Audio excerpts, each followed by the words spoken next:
The wait is over, friends. Late summer inflation relief checks are beginning to arrive for millions of Americans. And starting today, you can claim a rebate payment if you meet all eligibility requirements. These payments will range from $260 to over $1,000. My dearest friends, please do me a big favor and watch until the end of this video for all of the details. Also, to say thank you for being part of this community, I will be announcing winners every Friday for the Walmart gift card giveaway. My friends, if you would like to enter these weekly giveaways, please click and like several of my videos, and then comment below the keyword of each video that you watch. The more videos that you comment on, friends, the greater your chances of winning these giveaways. Thank you, Mr. Chairman. As we attempt to cut spending back to top-line fiscal year 2022 levels, we must address the glaring $32.6 trillion in debt. We must commit in this Congress to significant spending cuts. And if we don't, we will be mortgaging the futures of our children.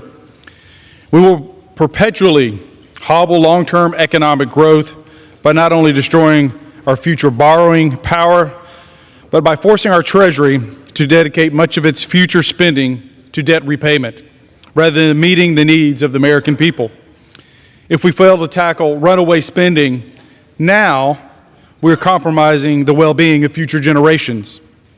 Is that the legacy we want to leave behind?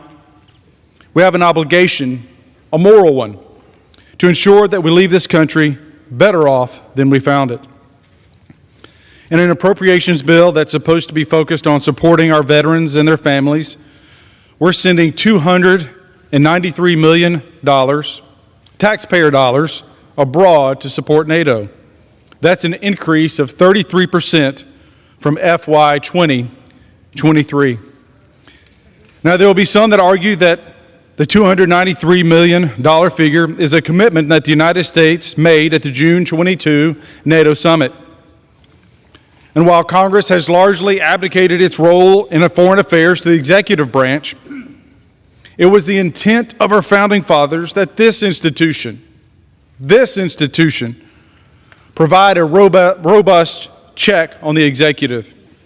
It's why we have the power of the purse. Ultimately, given Congress's massive spending habits, there needs to come a time when we say enough is enough.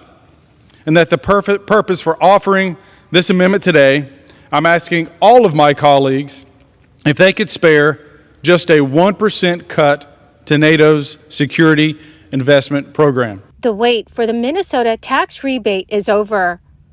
More than $1.1 billion will make its way from state government coffers to bank accounts or mailboxes of qualifying residents of Minnesota starting this week.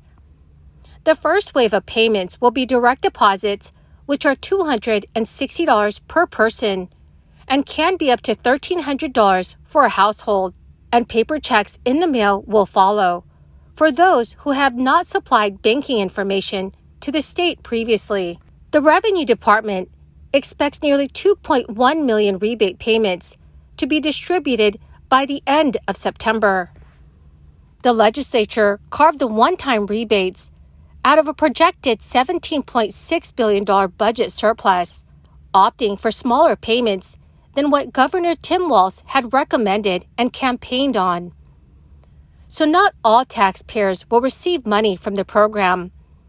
Rebates are reserved for married filers with an adjusted gross income below $150,000 in 2021, or single filers whose income is below $75,000. Earnings even $1 above that threshold are disqualifying. The $260 amount is multiplied by the number of recipients in a household, with married filers and up to 3 dependents earning the maximum. Taxpayers who died after January 1st, 2023 will still qualify, and people who live in the state part of the year are due a proportional amount. The broader tax bill containing the rebates was signed in May. Revenue officials spent the following months setting up a distribution system, and vetting the list of approved recipients. As Governor Tim Walz was promoting the rebates, top Republicans in the legislature noted they fell far too short of what the governor proposed during his re-election campaign last year. Tax year 2021 was used as a baseline because the rebates were sold as an offset to financial hardships during the crisis and inflationary pressures that followed. Plus, the state was hoping to piggyback on prior IRS rulings that spared such state payments from federal taxation. It is a final ruling that is pending. Also, residents in the state of Montana can begin to apply for property tax rebates that can deliver up to $675 in rebates for eligible Montana residents. The portal for eligible residents to claim their rebate opened on Tuesday and will remain open until October 1st, 2023. The rebate can be claimed through the online portal or via a paper form.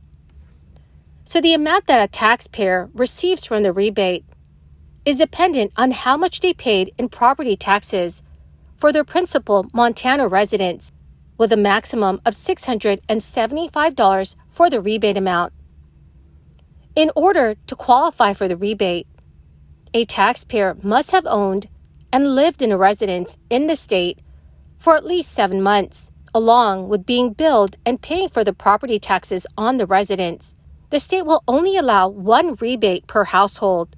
West Virginia Senator Joe Manchin marked the first anniversary of a major U.S. climate crisis law he helped pass by saying he would mount an unrelenting fight against the Biden administration's efforts to implement the Inflation Reduction Act as an extreme climate agenda. The Inflation Reduction Act was signed into law on August 16th. Biden marked its anniversary with official remarks. In a closely divided Senate, Senator Manchin's vote was vital to pass the Inflation Reduction Act. Senator Manchin has suggested he might soon quit the Democratic Party, whether to run for re-election or for president as an independent. Joe Manchin is the only Democrat in a statewide elected office in West Virginia. In polling, he trails the likely Republican candidate for Senate next year, which is the current governor, Jim Justice. Some observers think that makes a Manchin presidential run more likely.